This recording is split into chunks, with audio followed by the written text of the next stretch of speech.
Итак, сегодня я хотел бы с вами поговорить о жизни одного очень известного персонажа из книги Судей. Несколько времени назад на нашем церковном канале мы начали такую серию проповедей, которая называется «Люди Писания». Если вам будет интересно, можете заглянуть потом на наш канал церковный. Мы говорили о том, что Библия – это все-таки история отношений Бога с человеком. И очень много разных персонажей есть, у которых мы можем чему-то научиться. Очень много людей есть, которые описываются в Библии. Мы можем что-то взять из их жизни для того, чтобы нам преуспевать вместе с Богом. И мы можем чему-то научиться, что было в их жизни, что-то доброе иметь от Бога и не делать, может быть, тех недобрых вещей, через которые эти люди упали или через которые эти люди споткнулись в своем путешествии за Господом. Сегодня я хотел бы, чтобы мы поговорили, как я уже сказал, об одном, наверное, самом известном персонаже из книги Судей. Когда вы слышите книга Судей, персонажи из книги Судей, кто вам приходит на ум? Подумайте вот секундочку, кто вам приходит первый на ум? Иисус Навин, его нет в книге Судей. Он уже в это время с Господом в его церкви жил на небе. Гидеон. Кто еще?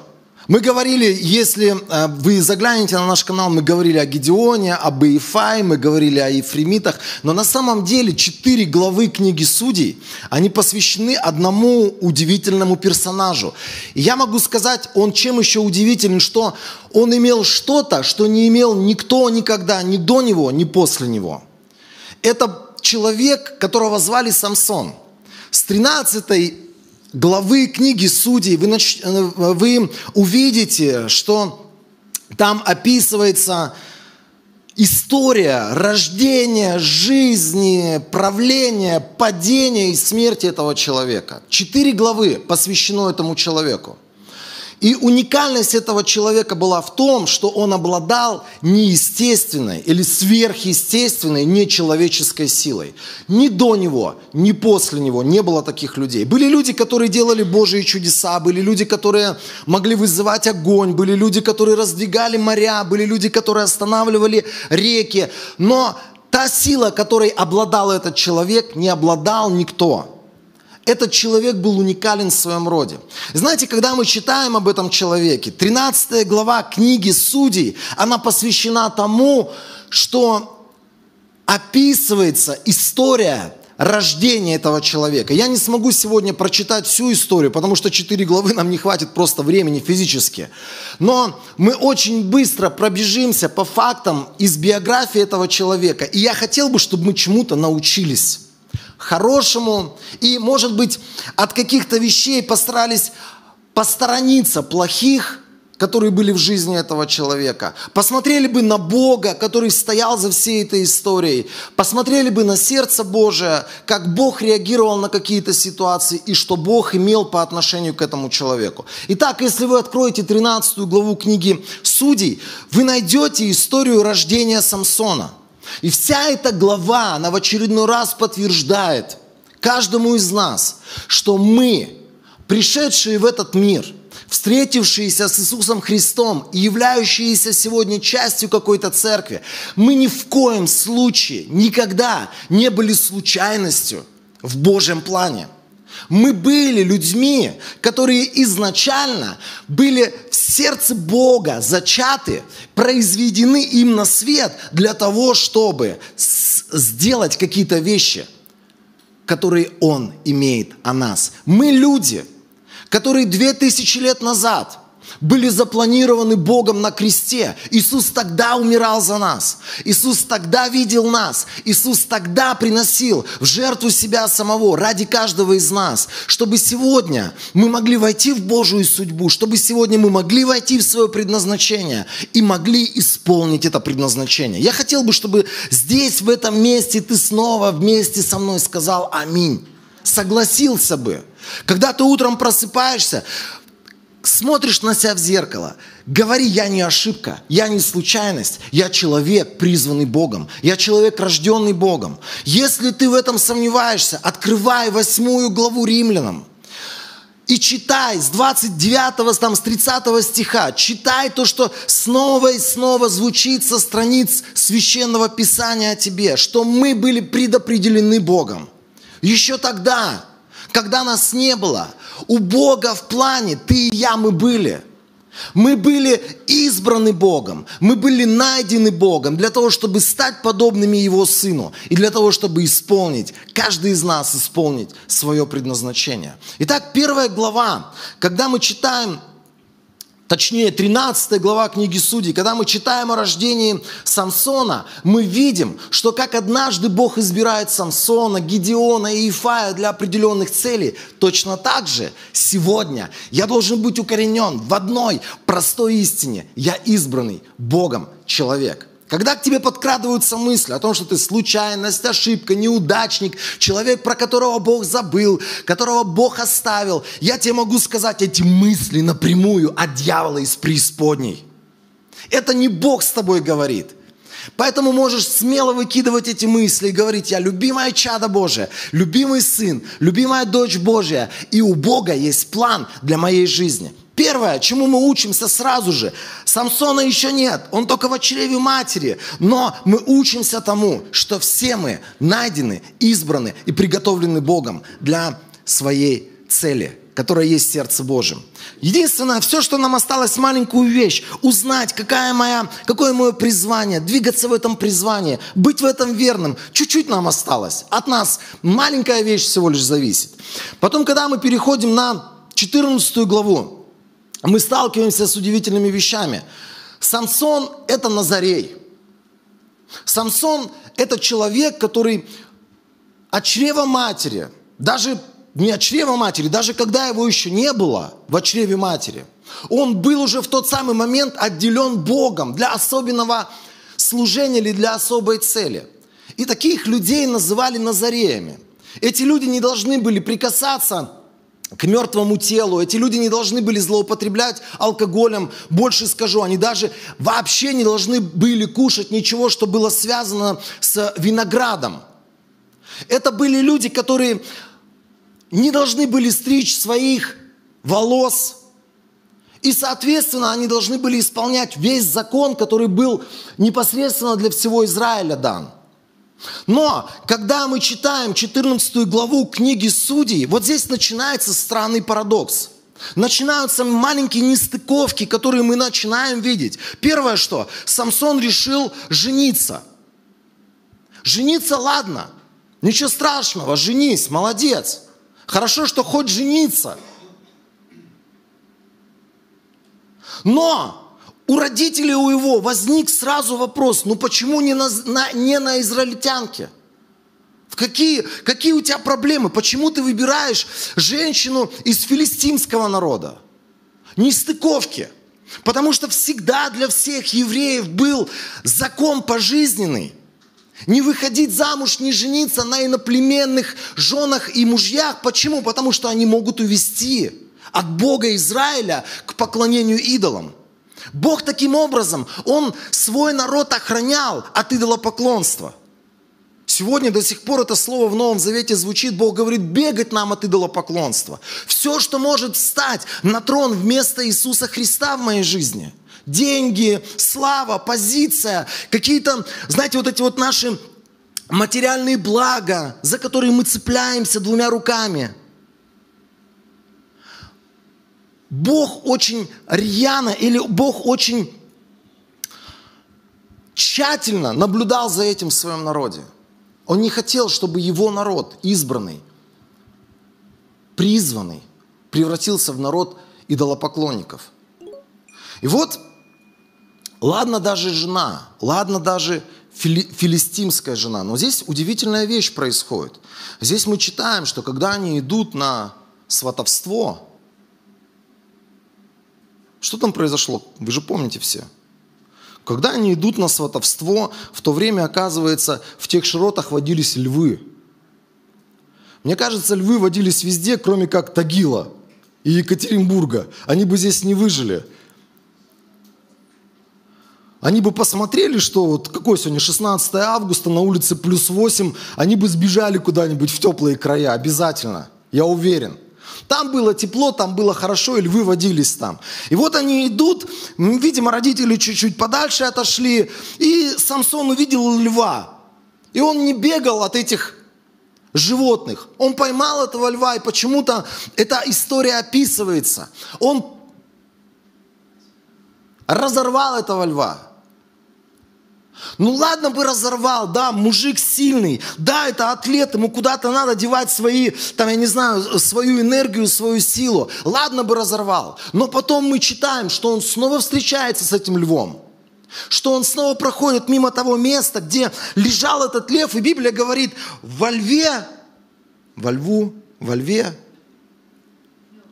в нем образовался улей пчелиный, и в этом улье куча меда. И Библия говорит, что он из этого льва достал мед, кушал этот мед, и еще потом поделился с родителями. Вы же читали всю эту историю.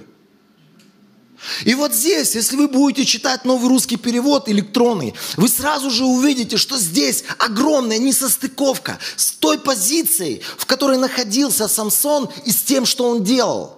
Он как Назарей, он не имел права прикасаться к мертвому телу. Но с Самсоном происходит удивительная вещь. Он делает вопреки, или он делает вещи, которые просто странные для человека его позиции. И знаете, что самое интересное? Вроде бы кажется, он свой обет назарейства разрушил. Вроде бы кажется, что он лишился своей позиции назарейства в тот самый момент, как он, скажем так, перестает делать вещи или условия, которые Бог выдвигает по поводу назареев. Он теряет свое назарейство. Но нет же. Его сила остается при нем. Потом мы читаем, что в этой же главе, что на свадьбе он загадывает загадку, потом ребята, которым он загадал загадку, они эту загадку хитрым способом разгадали, вы все читали эту историю. И потом из-за того, что он проиграл в этом споре, ему пришлось заплатить за этот спор. Каким образом? Он пошел к филистимлянам, нашел 30 человек, убил их, забрал у них одежду и пошел рассчитался. Удивительный был человек. И мы видим, что он фактически вот таким образом он начинает войну с филистимлянами, он их задирает. В конечном итоге мы читаем, и это уже 15 глава, мы читаем, что он нашел способ для того, чтобы воевать с филистимлянами. И Библия описывает эту историю в 15 главе, что война начинается с того момента, когда сначала он бросил свою жену, он ее оставил, ушел с родителями в Израиль. Потом он возвращается проведать ее. Оказывается, ее выдали замуж. И он от большой любви начинает мстить. Ловит 300 лисиц. Я вам просто коротко рассказываю 4 главы книги Судей. Ловит 300 лисиц. У меня всегда вопрос, как ты это сделал, мужчина? Ладно, там он убил 1000 человек ослиной костью. Ладно, он там был атлет, и ММАшник, и UFC-шник. Он был заточен на то, чтобы убивать. Но как ты 300 лисиц поймал, дяденька? Знаете, иногда мы читаем какие-то библейские вещи, и мы не задаемся вопросами. Мы читаем и думаем, 300 лисиц, 300. Как? Ладно, он поймал 300 лисиц, он их хвосты связал попарно, поджег факела к этим хвостам и запустил их на поля филистимлян. Он задирал этих филистимлян, он искал повода, чтобы начать с ними войну. И он начал с ними войну. Сначала филистимляне, узнав, почему у них сгорели поля, они сожгли всю семью его жены, бывшей филистимлянки. Самсон говорит, ах так, раз вы подняли руку на мою жену, какая бы ни была, но моя, тогда получайте. И он начинает с ними открыто враждовать. И мы читаем эту историю, что он побеждает 1000 человек ослиной челюстью.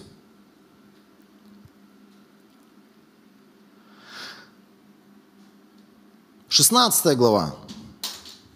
Здесь я хочу, чтобы мы прочитали с 1 стиха. «Однажды Самсон пошел в Газу.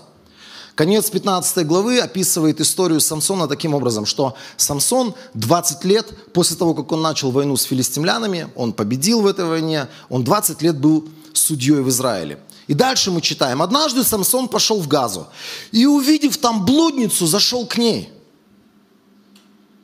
Подожди. В смысле, ты увидел блудницу и зашел к ней? Закон уже есть. Этот закон еще, помните, его прародителями был дан через Моисея. Кто из вас помнит 7-я заповедь, как звучит? Не прелюбодействуй. Мало того, что некоторые говорят, ну он же зашел к блуднице, значит он блудил, он же не прелюбодействовал. Закон расписывает, весь закон Моисея, он расписывает, что значит не прелюбодействуй. Туда входит гомосексуальные отношения. Бог категорически запретил.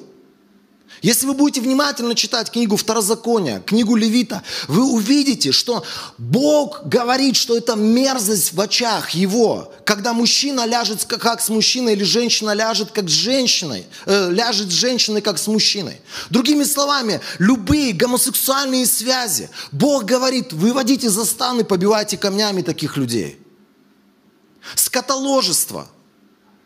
Инцест, то есть это близкие родственники. Это все было изначально запрещено Богом и входило в заповедь «не прелюбодействуй». Точно так же женщина, к которой он зашел, она не была его женой. Фактически он прелюбодействовал или он блудил. Он нарушал эту 7-ю заповедь.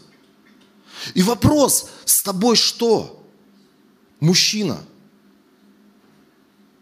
Ты же Назарей. Для тебя закон. Мало того, что закон, который состоит там из 10 заповедей, мало этого, у тебя еще более усиленный закон.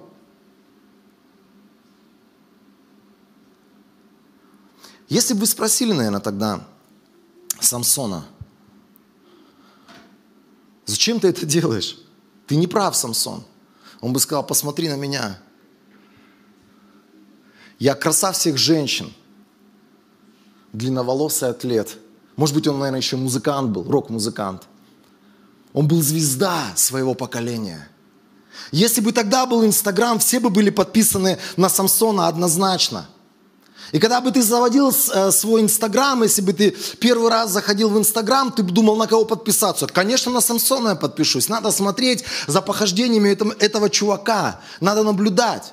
Если ты девушка, конечно, ты хотела бы мужа иметь такого, как этот ловелас, длинноволосый, атлет, красавчик. Что еще надо?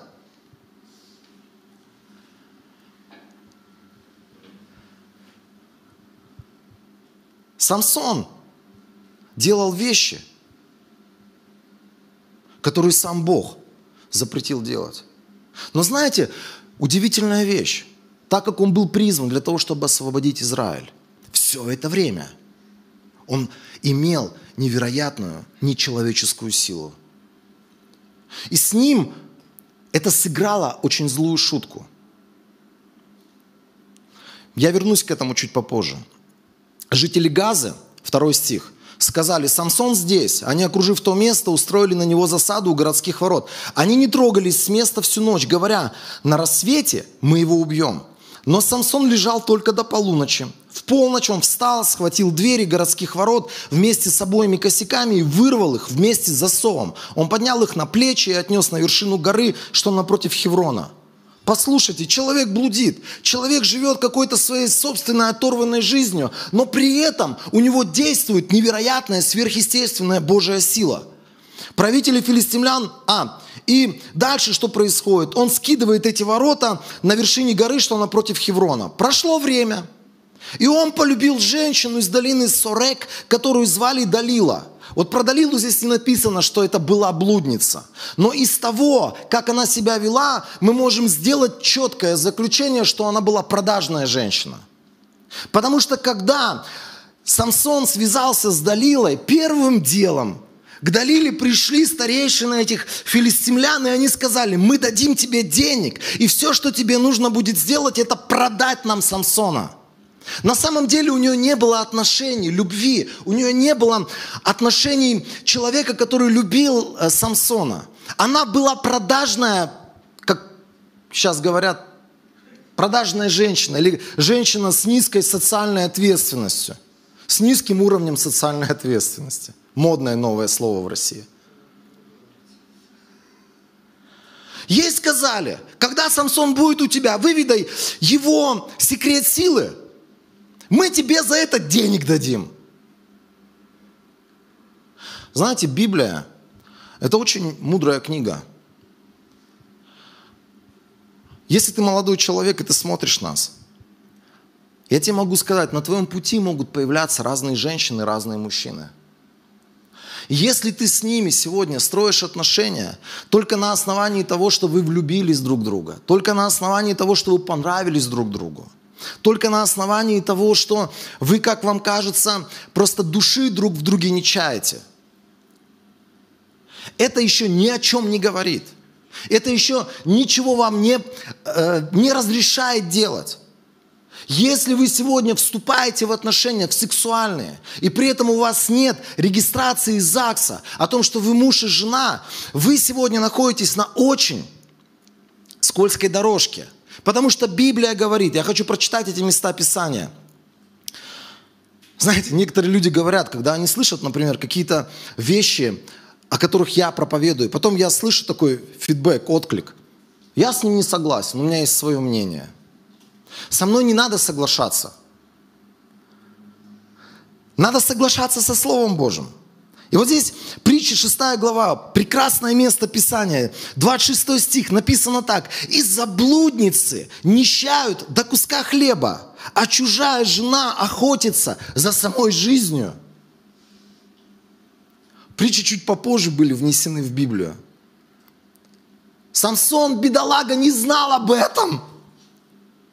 Он не читал этого места Писания, но слава Богу, у нас есть это предупреждение с небес, что мои отношения, они должны, Писание мне говорит, бегать блуда, бегать блудниц, потому что из-за них можно обнищать до куска хлеба. Другими словами, блуд – это такая западня или такая засада, которая разрушит твою жизнь. Ты можешь иметь свое собственное мнение и можешь не соглашаться со мной.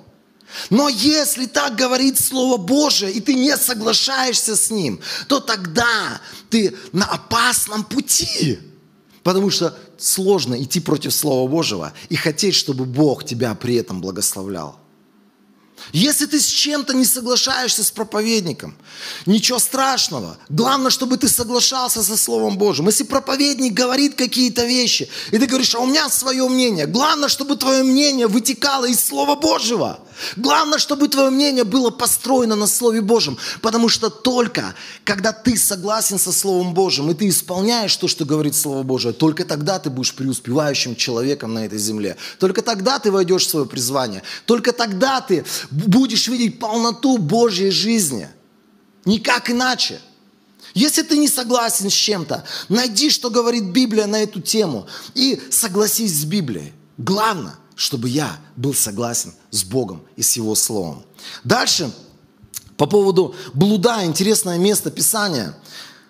5 глава, 27 стих, Евангелие от Матфея. Иисус тоже говорит на эту тему. Он говорит, вы слышали, что сказано древним, не прелюбодействуй. А я говорю вам, что всякий, кто смотрит на женщину с вожделением, уже прелюбодействовал с нею в сердце своем. Некоторые говорят, да, о чем мне Ветхий Завет? Это в Ветхом Завете написано, не прелюбодействуй. Иисус это говорит. И мало того, что Он говорит, ты можешь быть прелюбодеем как внешним, так и внутренним, тайным. Когда внутри, в голове, у тебя вот эти безобразные мысли, они просто бегают по твоей голове, и они начинают наполнять тебя. Знаете, я сегодня представляю, что это война каждого молодого мужчины. Война за чистоту в голове. И отсюда начинается либо победа, либо поражение. Начинай вот здесь приводить в порядок свою голову. Когда ты видишь красивую женщину, слава Богу, ты можешь посмотреть, сказать, Бог благословит эту красивую женщину красивым мужчиной, но это не моя женщина, поэтому я не буду ее себе представлять. Ни в каких ракурсах. Единственный человек, которого ты можешь в своей голове представлять в разных ракурсах, это твоя собственная жена. нашел, расписался. Почему расписался? Некоторые спрашивают, а почему сегодня у нас же модная тема гражданский брак? Мы любим друг друга, Бог есть любовь, у нас все по-божьему. Нет. Евангелие от Иоанна, как раз-таки там описывается история, когда Иисус встречается с одной женщиной и говорит ей, если хочешь, чтобы я тебя благословил, веди сюда мужа. А тетенька-то смекнула, тетенька умная была, она говорит, у меня нет мужа. И он говорит, правильно ты сказала, было у тебя до этого 5 мужей, а тот дядька, с которым ты сейчас живешь в гражданском браке, никто он тебе. Гражданский брак, это я от себя дополнил. Пояснение. By Dennis. Там он как раз говорит, это дяденька, с которым вы живете душа в душу, по любви целуетесь по ночам. Он тебе никто. И вы блудники. И не надо обманываться. Знаете, вот некоторые говорят, да у меня свое мнение по поводу блуда. У меня свое мнение там по поводу десятин. У меня свое мнение по поводу того, как надо отношения в браке строить. У меня свое мнение там по поводу того, как надо относиться к власти, к президенту. Это вообще тема, да, такая? Апасян. Да классно, если у тебя мнение свое. Главное, чтобы оно вытекало из Писания. Потому что единственное мнение правильное в моей жизни, не мнение Дениса, не мнение Алексея, не мнение еще каких-то людей, а мнение Бога и Слова Божьего. И если я тебе сегодня говорю из Слова Божьего, прислушайся к этому слову, не ко мне даже, к тому, что говорит Библия. Здесь еще одно место Писания. Вообще, Новый Завет очень много говорит о блуде. И Павел очень часто писал о блуде. И особенно он делал такое усилие в Коринфской церкви.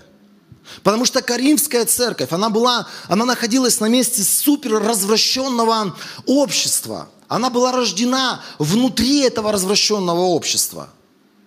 Я однажды рассказывал эту историю. Я был в Коринфе, на тех вот руинах, развалинах старого древнего Коринфа. И на горе, рядом с этим городом, до сих пор остались развалины храма, поклонения Артемиды, Дианы, я не знаю, как ее звали, этой богини. И каждый коринфянин после 14 лет несколько раз в году должен был подняться на эту гору, чтобы поклониться этой богине плодородия. И каким образом они поклонялись? Там были храмовые блудницы, и с ними вступали в отношения. Таким образом совершалось поклонение в Коринфе. Коринф это было место супер пропитанное блудом, развратом, нечистотой. И Павел очень часто говорил именно коринфянам. Он говорил им, бегайте блуда. Тело же не для блуда, но для Господа. Мозги не для блуда, фантазии не для блуда, интернет не для блуда. Знаете, кого мы сегодня смотрим? С кем мы сегодня общаемся, эти люди на нас будут влиять. Окружи себя благочестивыми людьми. Мне очень нравится наблюдать вот за тем влиянием, которое люди оказывают на других людей. Сегодня самые, наверное, известные инстаграмерши – это те, которые показывают свои формы. И все там подписаны на них. Вот посмотрите, молодежь, посмотрите, какие подписки у вас, на кого вы подписаны. Наблюдайте за ногами, за руками, за животами. За интеллектом практически никто не наблюдает. Я даже удивлен больше, что иногда слушаешь некоторых техноблогеров, у них там миллионы подписчиков. И этот техноблогер говорит, ну прикольный гаджет. Пойдет там периодически порнушку на нем посмотреть. И знаешь, когда ты молодой человек, 14-15-летний, ты смотришь на этого, как тебе кажется, преуспевающего человека, и ты думаешь, ну раз он преуспевающий техноблогер, у которого миллионы денег, он говорит, что порнушка это нормально с гаджета посмотреть. Ты вырастаешь с размытыми границами, у тебя нет границ. Что хорошо, что плохо, что можно, чего нельзя, что принесет тебе благость Божию, а что лишит тебя этой благости. Думай, кем ты окружаешь или кто в твоем общении. Смотри за этими людьми, смотри, на кого ты подписан, смотри, за чьими видосами ты наблюдаешь. Смотри, что ты, наблюдай за собой. Библия говорит, чтобы мы наблюдали за своим сердцем. И вот по поводу блуда. 1 Коринфянам 6 глава с 9 стиха я читаю. «Или не знаете, что неправедные Царство Божие не наследуют? Не обманывайтесь. Он обращается к верующим в Коринфе. Он обращается к людям спасенным, рожденным свыше. Он говорит, не обманывайтесь, друзья. Ни блудники, ни идолослужители, ни прелюбодеи, ни малакии, ни мужеложники, ни воры, ни лихаимцы, ни пьяницы, ни злоречивые, ни хищники Царство Божие не наследуют. Вау! Без толку тебе быть сегодня или называться христианским именем, если ты продолжаешь оставаться, будучи братом, продолжаешь оставаться в этих вещах. Если ты с этим ничего не делаешь, если ты говоришь, да у меня свое мнение, я на своей волне, Бог нас всех любит, Бог за нами, за всеми придет, Бог нас всех спасет. Павел говорит, не обольщайся, дорогой человек. И он дальше говорит, Царство Божие такие не наследуют. Такими мы были, но омылись, осветились, оправдались именем Господа нашего Иисуса Христа и Духом Бога нашего. Спасибо тебе, Иисус. Я был, но я омылся, очистился и оправдался. Я не хочу обратно в это болото. Бегайте блуда, 18 стих. Бегайте, это значит убегай от мыслей, убегай от этих женщин продажных, убегай от этих отношений, убегай от этих мыслей, которые тебе говорят, а давай посмотрим, что там у нас в гаджете. Техноблогер же сказал нормальный гаджет для этого. Не тупи! Убегай от этого, потому что Библия говорит, всякий грех, какой делает человек, он вне тела, а блудник грешит против собственного тела. Что это значит? Это значит, я открываю свое тело для того, чтобы дьявол пришел и разрушал его. Болезни, какие-то трагедии. Сила, знаете, сила греха в чем? Сила греха в его разрушительной энергии. Люди сегодня заигрывают с грехом. Самсон заигрывал с грехом. Приходил то к блуднице, к одной, то к другой. Вроде бы ничего не менялось. А чем все закончилось? А тем, что Далила, она все равно узнала секрет. И она обрезала своими руками ему волосы. И он лишился этой силы. И филистимляне, Библия говорит, 16 глава, они захватили Самсона в плен. Человека Божьего. Происходит трагедия, 16 глава, это трагедия. Человек Божий, призванный, помазанный, которого Бог использовал, он падает дальше некуда, потому что ему выкалывают глаза, выставляют на посмешище, и все филистимляне приходят, как в зоопарк, посмотреть на бывшую грозу филистимлян, на того, который уже сегодня ничего не может, и который как ишак крутится вокруг столба и мелит эту пшеницу. Вместо этого осла, который должен был быть впряжен туда. История печальная, история падения, но падение начинается с мелких вещей. Падение начинается с того самого льва, с той самой мелочи, на которую мы сегодня не обращаем внимания. И знаете, когда я размышлял, думаю, ну как же так? Почему он пошел к этому мертвому льву? Что с ним было неправильно? Он что, не знал, что ли, о том, что ему, как Назарею, нельзя прикасаться к мертвому телу? Это вроде бы мелочь, но это начало его трагедии. И знаете, я лично пришел к такому выводу. Либо он не понимал ничего, что связано с назарейством, потому что он этого не читал в законе. Либо он, может быть, когда-то где-то слышал про назареев, что-то там краем уха, но никогда не вдавался в эту тему. Поэтому сегодня вторая вещь, которую нам важно понять. Первая, бегайте блуда в любых его формах и проявлениях. А вторая вещь, построй свою жизнь на основании того, что говорит Слово Божие. Пусть Слово Божие, оно не отходит от твоих глаз, потому что сегодняшний мой успех – это знать Слово Божие, принимать Слово Божие, поступать по Слову Божьему, и тогда я буду успешным человеком. Знаете, некоторые люди, они спрашивают, скажи мне формулу успеха. Вот тебе формула успеха. Евангелие от Иоанна, 15 глава, с 4 стиха. «Будьте во мне, говорит Иисус, и я буду в вас. Ветвь сама по себе плода приносить не может, если не будет на лозе. Вы тоже не сможете приносить плод. Вы не сможете преуспевать, он говорит, если не будете во мне». Как быть в Иисусе? И он дальше говорит, я лоза, вы ветви. Кто находится во мне, а я в нем, приносит много плода. Ну как? Как я могу пребывать на лозе? И дальше он говорит такие слова. Если вы будете во мне, и если слова мои будут в вас. Как мне пребывать в Иисусе Христе сегодня? Это утром просыпаться и наполняться словами Иисуса Христа. Я не смогу блуд победить в голове просто потому, что я силен. Я смогу этот блуд победить, когда я вот этот разум заполняю светом Слова Божьего. Тогда этот свет будет вытеснять тьму. Я не смогу победить свое злоречие, свою злобу, свое недовольство происходящим, если я не наполняю себя светом Слова Божьего. Если ты каждый день не наполняешься словами Иисуса Христа, то что-то другое будет наполнять тебя, что этот мир предлагает ежедневно со страниц, там, я не знаю, газет, с наших этих гаджетов, с телевидения. Он будет наполнять тебя.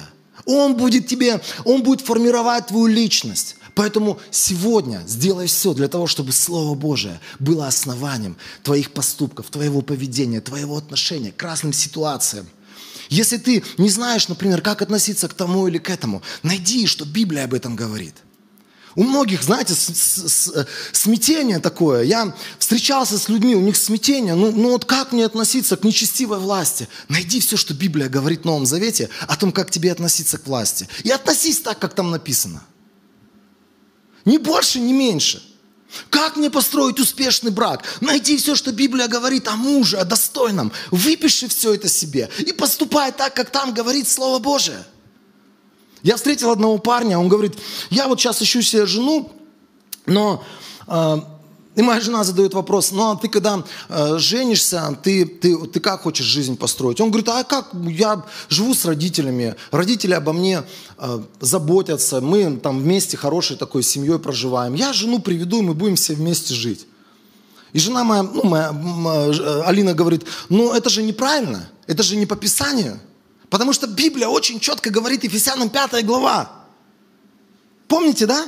Оставит человек отца и мать. Потом он сойдется со своей прекрасной, любимой второй половиной, и станут двое одна плоть. Одна плоть или семья, она созидается тогда, когда человек выходит от отца и матери. И он, знаете, задвигает такую классную вещь. Он говорит, а в нашей церкви так не принято. Это фиаско, братан. В Библии так принято, у Иисуса Христа так принято. И он говорит, у всех евреев всегда так было, что все евреи жили с родителями. Они приводили свою будущую жену к родителям, и они там все вот жили, проживали. Сам Иисус Христос тебе говорит.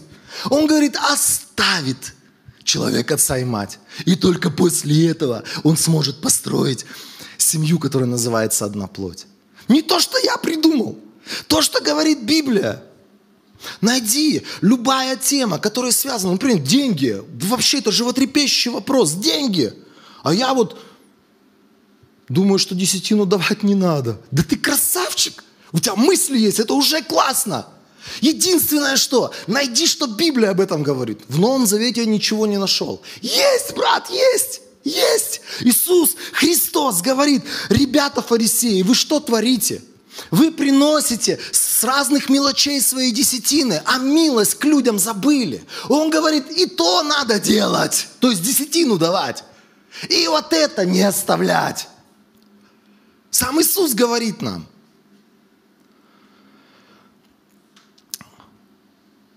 Падение Самсона начинается с мелочи. Я склоняюсь к тому, что, скорее всего, Самсон может быть даже так, что он был необразованным человеком. Может быть, я не знаю. Может, когда в небо попадем, спросим, Самсон, ну-ка распишись, писать умеешь? Мы там его протестируем. Но я уверен на 150%, что он просто не знал до конца, что Библия говорит о Назареях. И он потерял очень важную вещь, которую его предшественникам было сказано. Иисуса Навина 1:8. «Пусть слова книги закона всегда будут у тебя на устах. Размышляй над ними день и ночь, чтобы в точности исполнять все, что написано. Тогда ты будешь процветать и иметь успех». Начало падения этого человека, он не знал Библии, он не пребывал в этом законе, не размышлял над ним день и ночь, и он не делал то, что предписывало для него Писание. Еще больше я вам могу сказать. Второзаконие, 17 глава. Это закон о царях. Он прописан был во второзаконии. Он говорит, царь, заняв престол своего царства, это Божие повеление. Он должен написать на свитке копию этого закона, снятую с той, что у священников из левитов. Она должна быть у него, и он должен читать ее всю свою жизнь. Это повеление для царей израильских, для судей израильских. Это повеление для тех людей, которые будут стоять во главе народа. Потому что Библия говорит, он должен читать ее всю свою жизнь, чтобы учиться чтить Господа своего Бога и прилежно следовать всем словам этого закона и этим установлениям. Не мнить себя лучше всех своих братьев и не уклоняться от заповедей ни вправо, ни влево. Тогда он и его потомки будут долгое время царствовать над Израилем. Как мне быть преуспевающим человеком? Окружить себя Словом Божьим. Как мне быть преуспевающим человеком? Узнать все, что Библия говорит. В любой теме моей жизни, в любой сфере моей жизни узнать, что говорит Библия. Покориться Слову Божьему и делать то, что говорит Слово Божие. Библия говорит, что это путь для того, чтобы я имел страх Божий. Это путь для того, чтобы я сегодня не возвышался над своими братьями. И это путь для того, чтобы я был успешным человеком. Знать Слово Божие, окружать себя Словом Божьим. Ежедневно, в устах, в глазах. Библия учит нас, чтобы Слово Божие пребывало. И пусть история падения этого величайшего человека Самсона, она навсегда запечатлится в нашей голове, что все начинается с мелочей, когда мы пренебрегаем вещами, которые Бог сказал, не надо. Когда мы пренебрегаем вещами, когда Бог говорит, у меня есть свое мнение, покорись моему мнению, оставь свое мнение. Все начинается с мелочей, где мы начинаем потихоньку отступать. Здесь мы на кого-то обиделись и остались с этой обидой. Здесь мы, знаете, открываем вот такой рот и начинаем злословить каких-то людей. Здесь мы начинаем брать чужое или не отдавать Богу Божье. Здесь мы просто непокорны в чем-то, что Бог нам говорит делать. И мелочи, эти мелочи, они открывают двери для больших падений. 16 глава. Книга Судей заканчивается потрясающим образом. Заканчивается тем Божьим сердцем, которое Бог на протяжении всего Писания показывает человечеству. Твой Бог – это Бог добрый. И если твое сердце обращается к Нему при любом раскладе, может быть, ты упал, может быть, ты в отступничестве находился, может быть, ты жил в своем собственном мнении, ты не считался с Богом, но как только ты обращаешься к Нему, Бог сразу протягивает тебе свою руку. И мы читаем эту историю. Чем она заканчивается? 16 глава. Бедный, замученный, слепой человек начинает обращаться к Богу. И он говорит, Бог, дай мне шанс. Просто дай мне шанс. Когда ты просишь шанс у Бога, когда ты просишь, может быть, милость у Бога, это то, что уши Божии, что сердце Божие слышит, и обязательно будет ответ. И мы читаем, чем заканчивается эта история. Он потрясает Самсон